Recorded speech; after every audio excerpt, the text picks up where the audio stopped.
Abre el telón nuevamente, escenario social, amigos y amigas de nuestra región y de las distintas partes desde donde nos escuchan también. Este segundo bloque normalmente, ¿cierto? Lo hemos diseñado para conversar de lo que ocurre con nuestra realidad en Magallanes. Datos para poder contextualizar esta primera parte de la conversación, ¿cierto? Tenemos un promedio de 81 contagiados eh, esta semana, ¿ya? La semana anterior teníamos un promedio de 78 y la semana antes o previa a la anterior teníamos un promedio de 80 contagios diarios. O sea, ha ido aumentando.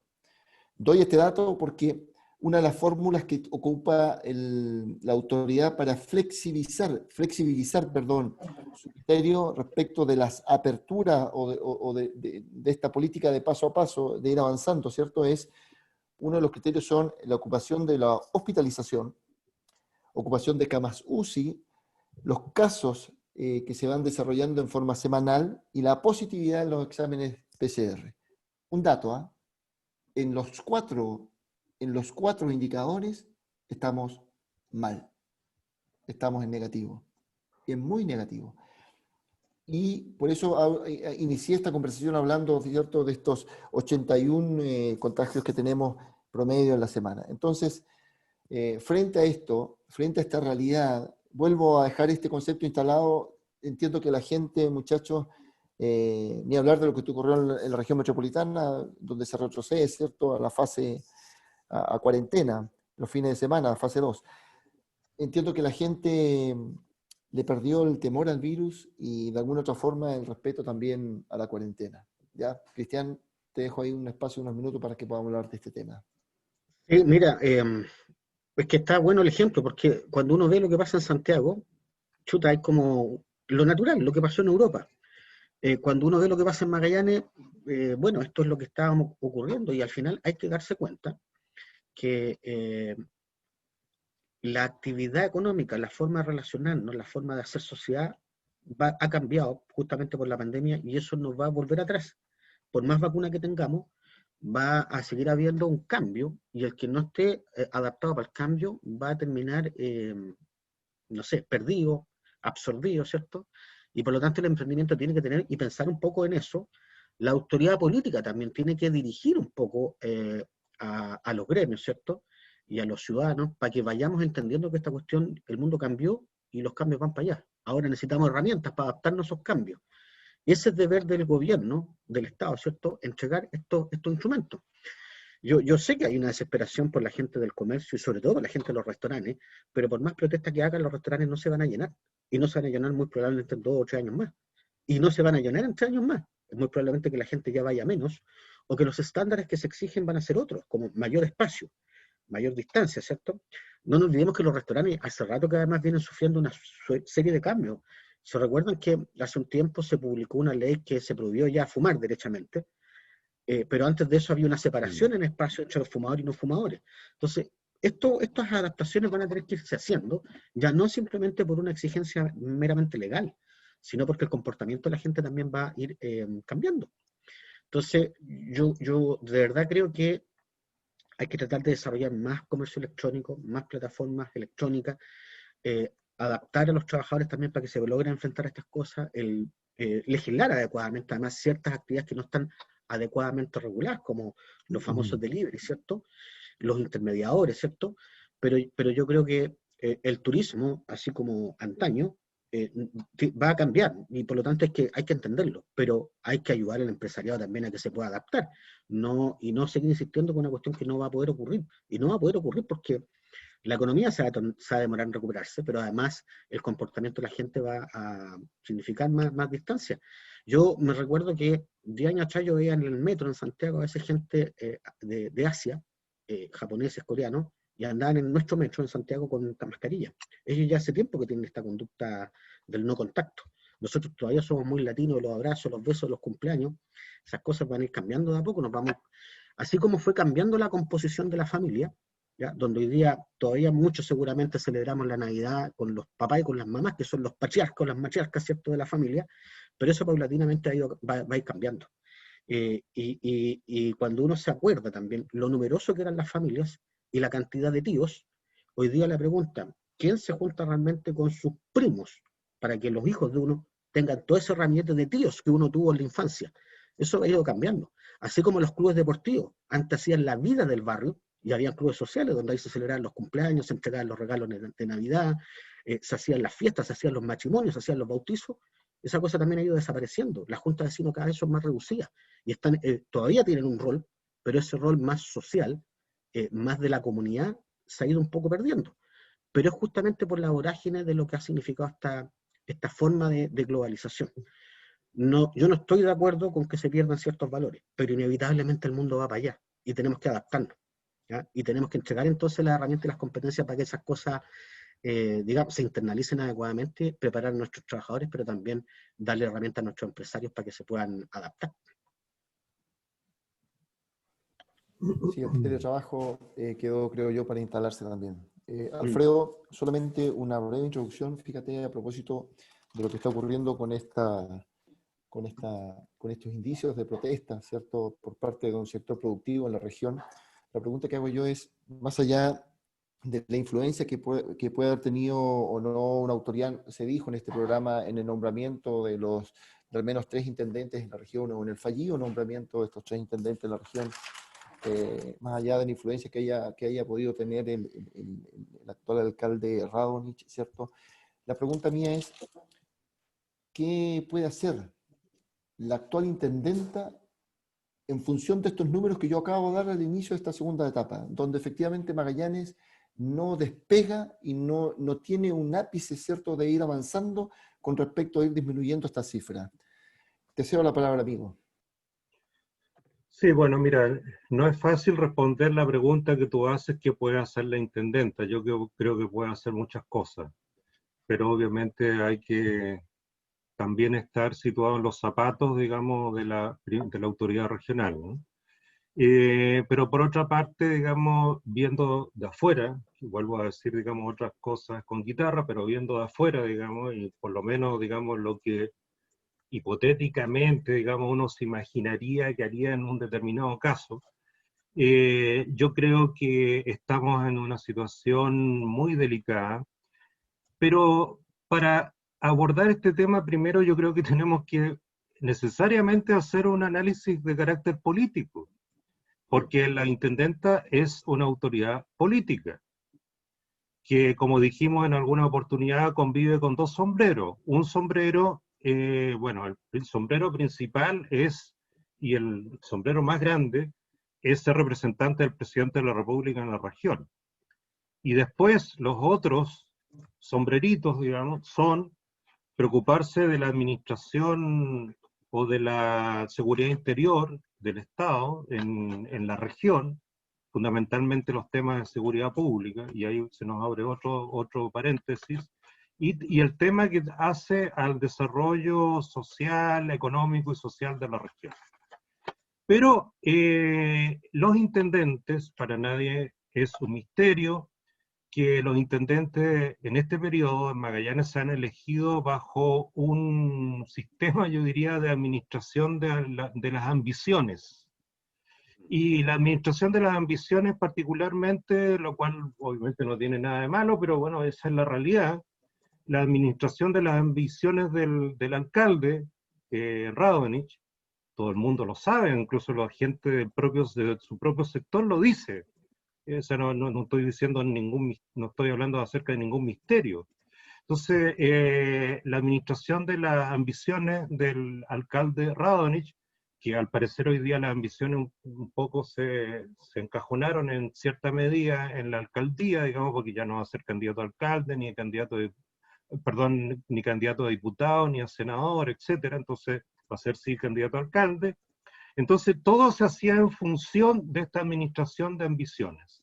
Cuando se nombra un intendente como el señor Mattenson, que empieza a tener cierta autonomía, una mirada de Estado, una mirada de bienestar hacia la región, ciertas ideas de proyecciones de cómo él quería desarrollar su mandato, se le cortan las alas y se va, y viene otra intendente que yo no tuve la suerte de nunca interactuar con ella, así que no podría opinar más allá de lo que sale en la prensa.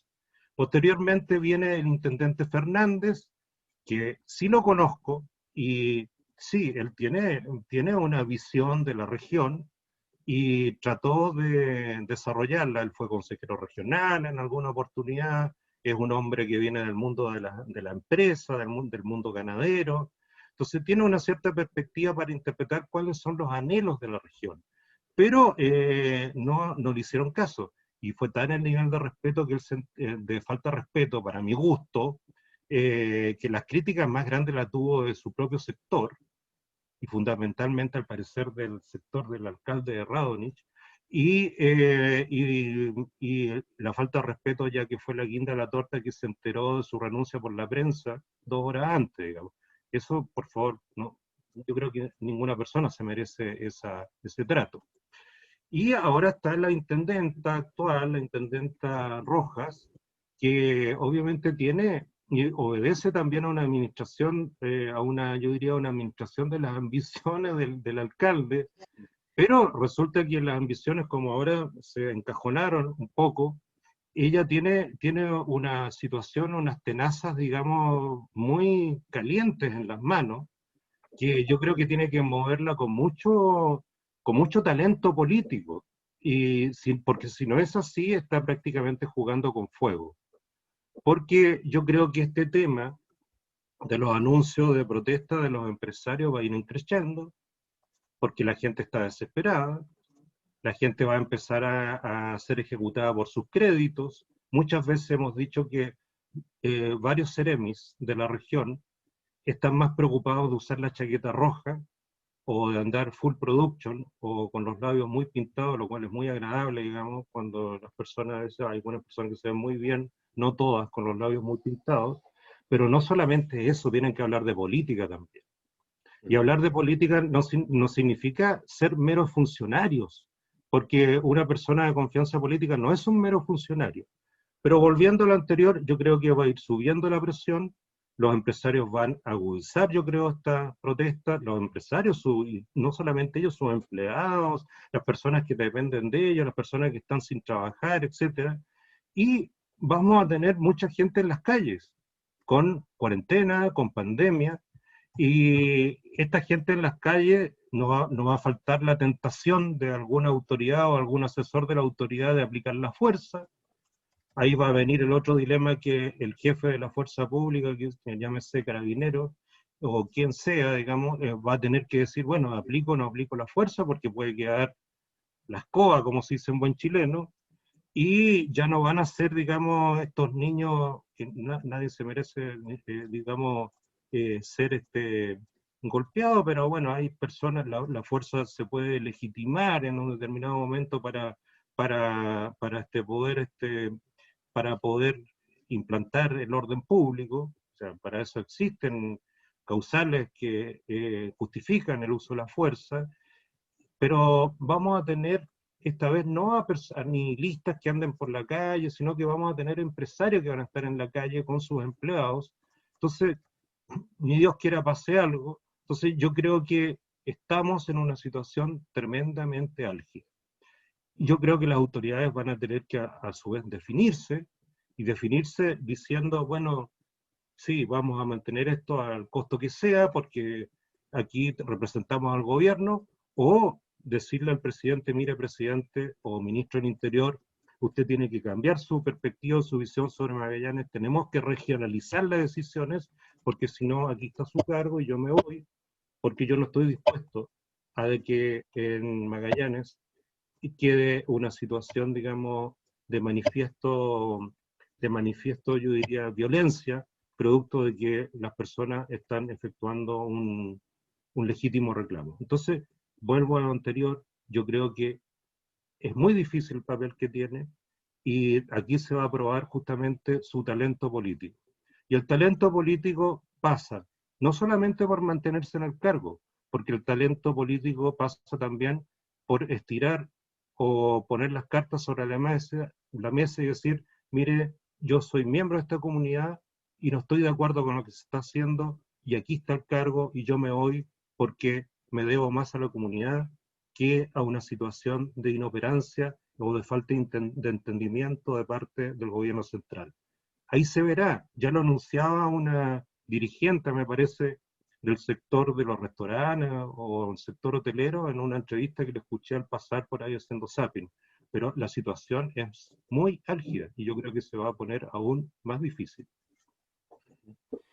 Qué bien. Mira, solamente para entregar un dato final respecto a estas reflexiones, Cristian y Alfredo, en más de 2 años y medio de ejercicio de la actual administración del presidente Piñera, tenemos el récord de haber tenido 4 intendentes, fíjate. Y la duración de los 3 anteriores a la actual intendenta Jennifer Rojas ha sido un promedio de 5,6 meses en su cargo. Entonces es un récord horrible que habla efectivamente de la despreocupación que existe respecto de nuestra región. Bueno, cierro ahí el tema, muchachos. Quiero ponerle valor en el primer bloque hablamos del tema constituyente porque nunca queremos dejarlo de lado. Es como nació nuestro programa, hablar un poco de la Constitución. Y pongámosle valor al tema de los independientes. Quiero tomar una frase, Alfredo, de tu notable columna nuevamente. No desperdicies tiempo discutiendo sobre cómo debiera ser un hombre bueno, sino que sé tú un hombre bueno en tu desarrollo personal, probablemente. No lo digo por ti, no lo digo por Cristian, sino que hago la reflexión en términos generales. Pongámosle valor al tema de los independientes, muchachos. Pregunta, y perdóname, Cristian, déjame invertir los papeles porque Alfredo, yo sé que tiene harto hilo, harta madera que cortar acá. ¿Qué significa ser independiente para que nuestra gente no se pierda? Es importante la explicación principalmente para nuestra gente. ¿Qué significa ser independiente? ¿Significa ser no militante? ¿Significa ser independiente no neutral? ¿Significa que que un independiente es un apolítico, una persona que no piensa o que no se desarrolla en función de la política? Es importante que nuestra gente, insisto, a propósito de una serie de nombres que están apareciendo en la vitrina o en el escenario social que dice relación con este desempeño constitucional que se va a generar a contar del 11 de abril del año que viene, es importante que se conozcan algunos antecedentes o algunos conceptos por lo menos. Alfredo, parto contigo de nuevo para hablar de este tema que no es menor, ¿eh? Sí, mira, bueno, yo he dicho ya en varios programas que para mí los independientes no existen. Ahora vamos a alguna, porque los independientes siempre son pro algo. Y ya creo que lo he dicho otras veces, pero los independientes de un grado de asepsia similar a la penicilina no existen.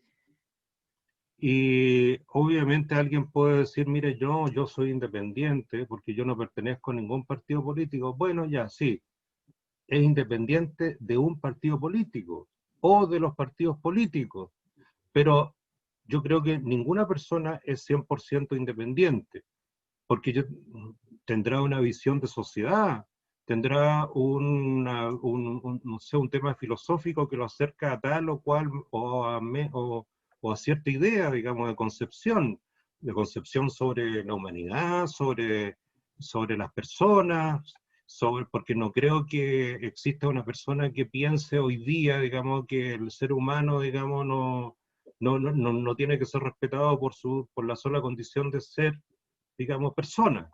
O sea, puede haber gente, digamos. Entonces, yo creo que esto de los independientes también se ha exacerbado, y vuelvo a decir, los independientes siempre son pro algo. Porque si no, podemos caer en una situación muy peligrosa. En el tiempo de la dictadura estábamos acostumbrados a escuchar, hablar acerca del apoliticismo, cuando lo que hacía justamente la Junta de Gobierno, el gobierno militar o la dictadura, para que nadie se sienta ofendido al respecto, era justamente hacer política, si estaban tomando decisiones políticas. Y a la luz de este tema, digamos, constitucional que vienen, a mí me cuesta entender que una persona diga, no, yo soy independiente, no tengo nada que ver con los partidos políticos. Sí puede ser, y me parece bien, porque esto es una opción voluntaria de pertenecer a un partido político, no es algo obligatorio. No es algo que obliguen los padres a hacer.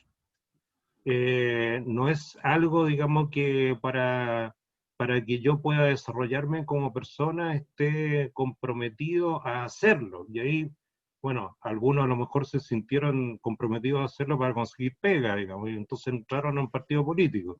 Y una vez que se terminó la pega, se fueron y ya no existía el partido político. Entonces, también hay ese tipo de gente, porque yo he escuchado a gente rasgar vestiduras y decir que nunca ha participado en política y ha ocupado cargos de seremi, ha ocupado otros cargos, digamos, de confianza política. Entonces, también, por favor, no es bueno, digamos, renegar de la historia que tuvo cada uno, si la política es una vocación muy noble. Pero volvamos a lo anterior. Cuando se habla de los independientes, ojalá sean independientes, sí, ojalá sean independientes, y aquí tenemos un tema, digamos, porque lo que se va a decidir es sobre algo político, se va a decidir nada menos que sobre la constitución política del Estado de Chile, la constitución política de la República de Chile, eso se va a decidir. Si aquí no estamos decidiendo el reglamento interno de un club deportivo, ni estamos decidiendo el reglamento, digamos, de, no sé, de un club de rodeo, o por poner cualquier cosa, digamos. Estamos decidiendo sobre la constitución política. Y también existe aquí un tema que dice relación con quiénes deben conformar. Bueno, verá la comunidad a quienes eligen para conformar este espacio. Pero aquí, sin embargo, sí se les puede hacer una crítica a los partidos políticos, porque yo creo que los partidos políticos debiesen haber abierto la persiana o las puertas de par en par, ojalá, así todo a la calle, para captar independientes. Incluso debiesen haberse autoanulado de llevar a militantes, partiendo también de la base que no muchos de los militantes manejan los temas constitucionales en algunos partidos, porque el hecho de ser militante de un partido no hace que automáticamente la sabiduría caiga, digamos, del cielo y pueda hablar, digamos, en términos aceptados de todos los aspectos políticos, más aún de una constitución.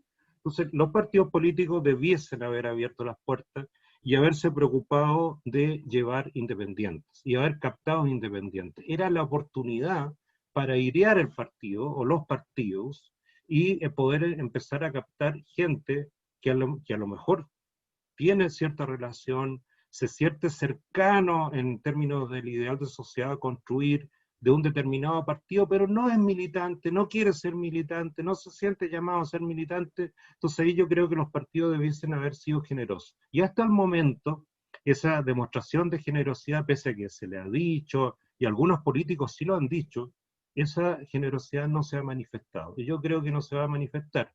Entonces va a volver otra vez a cerrarse y se va a conformar listas seguramente, digamos, de las personas que son más cercanas o las que tienen mayor lobby dentro del partido, porque ni siquiera todos tienen, digamos, la posibilidad de llegar, porque será el que tiene más enganche, más lobby, más pituto, como decimos en Chile, etc. Entonces yo creo que esto de los independientes también hay que mirarlo con cierta madurez, y hay que mirarlo con cierta perspectiva y no empezar a hacer una sacramentalización de los independientes, porque ninguno de nosotros es tan independiente. O sea, siempre vamos a hacer pro algo. Mira, quiero retomar un poco las palabras para darte espacio, Cristian, solamente bien breve, 30 segundos. En el programa pasado, perdón, a propósito de este tema que desarrolla muy bien Alfredo, nosotros preguntábamos entonces qué ocurría con los independientes a propósito de la poca participación que se había visto, que se había observado, ¿cierto?, en las primarias. Entonces, lo que resumíamos era que había desafección, ¿cierto?, entre los partidos políticos y con la gente, y evidentemente había desafección entre la gente y los partidos. Son dos conceptos distintos, por eso es que nos desarrollo en la misma línea, digamos. Entonces, desde el punto de vista de la desafección de los partidos políticos con la gente, da la impresión que el poco espacio que se le pueda generar a los independientes, aun cuando tengan algún cariño innato o natural por alguna corriente determinada, ¿cierto?, es un poco sostener el poder. Y entonces el que mantiene, el que sostiene, ¿cierto?, ese poder, mantiene poder todavía. Entonces probablemente por eso que no se le deja tanto espacio a los independientes. Perdón, Cristian, te quité más de 30 segundos. Te cedo la palabra. Aclarar solo una cosa, no hubo una baja participación, todo lo contrario, hubo una amplia participación en las primarias, porque es la votación, la antevotación de un sector político únicamente, y si tú consideras que en el plebiscito votaron 65.000 personas en Magallanes, y aquí votaron 6.500, estamos hablando del 10%, es harto, porque están representando solo un sector como antesala de la votación definitiva. Entonces no hay que sumarse a aquellas voces que dicen que votaron 6.500 comparados con un padrón de 148.000. Por favor, si votan 65.000 personas en Magallanes, y por favor, esto era un sector político, y de ese sector político es una antesala, no es la elección definitiva. Eso como primera cosa. Como segunda, veamos cómo les va a los independientes, porque ellos también tienen una supuesta votación bien irregular, bien ilegal, la llevaron hasta convencional, y para colmo se admite la votación por internet sin registro electoral, sin comprobación de antecedentes. Veamos cómo les va, a ver cuánto realmente representan estos independientes. Y yo coincido con Alfredo en una cosa, los partidos están cometiendo un error en encapsularse y cerrarse en su ombligo. Tenían que haber abierto las puertas y haber sido más generosos para abrir al mundo independiente. Pero también el mundo independiente tiene que abrir su cabeza y tiene que ser menos monotemático, porque la Constitución no va a un solo tema, van todos los temas, es la casa de todos. No es solo la casa de los feministas, los ambientalistas, los animalistas, los indígenas, o el grupo que sea. No es por desmerecer a ninguno de esos grupos. Si tienen que aportar, pero tienen que aportar desde una visión de país. Y una constitución política lo que lleva finalmente es esta distribución de poderes y cómo se organiza el Estado.